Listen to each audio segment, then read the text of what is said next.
So, if you're a new brand starting out on Amazon, it's really important to understand how Amazon works, and it's how it can be much easier if you do things in a certain order, and you can save yourself a lot of pain on the back end, right? So, we're going to kind of break that down in a few different steps here. What does that mean? So, if you're brand new to Amazon, one of the first things you want to have is a trademark, an active registered trademark, principal trademark, as it is a design or word mark through the USPTO or another international agency. Amazon list them out on their side of what those are, and have that active, like fully approved and active. And the reason for that is you can get access to brand registry, which we can talk about here in a minute. But you want to do that first, right? And if you don't have that, you can use what's called Amazon's IP Accelerator to get that trademark process started, but get approval for brand registry faster. So that's the first thing you want to do. The next thing, if your trademark's already active, is establish your Amazon Seller Central account and register your brand within brand registry. Typically, those can be done in the same workflow. You're going to answer a bunch of individual questions about yourself, and sometimes brands ask us, can you do this for me? No, it needs to be really done by that person and that principal. The reason is because Amazon, it's kind of like opening a bank account. A lot of fraud happens with new seller accounts. Amazon asks a lot of personal information from you, and you want to be the person to ask those questions. Sometimes they need identity documents from you. They'll actually hop on a video call to actually verify you are who you are. And so that needs to be done by you. So establish your Seller Central account, enrolling your brand. If you don't have that trademark yet, after you establish your Seller Central account, you can use Amazon brand, the IP Accelerator, to get access to brand registry. Brand registry is going to give you a litany of tools to be able to optimize and grow your sales in Amazon. It's pretty much a non-negotiable now. If you want to be successful in Amazon, you have to have access to brand registry. So once you've got that all established, then you want to create your listings. So very important when creating your listings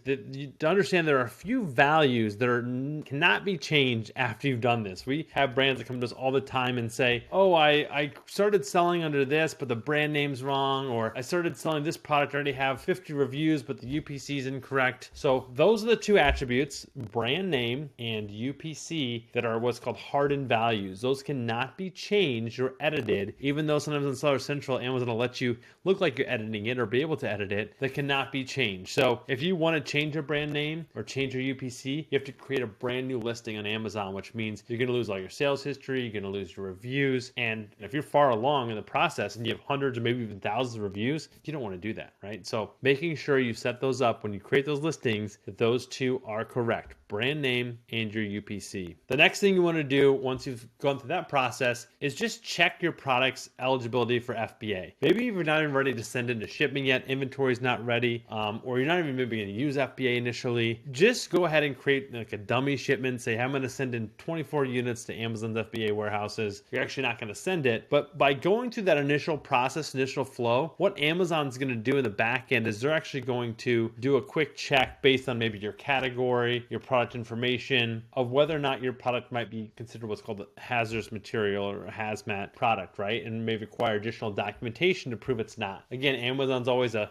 shoot first, ask questions later kind of company. So they're going to say, oh, we think this might be a hazardous product. You have to prove to us it's not. So that may require you to send in some product information, some testing information, potentially an SDS. If it's kind of some kind of liquid material or some kind of hazardous material, may have an SDS, but may not be actually hazardous. So doing all that will allow you to get that check out of the way, because it takes Amazon sometimes could be a few business days to review all that, right? And you don't want to be waiting on that for the future. So simply by doing those four things, you're going to set the foundation for long-term success on Amazon.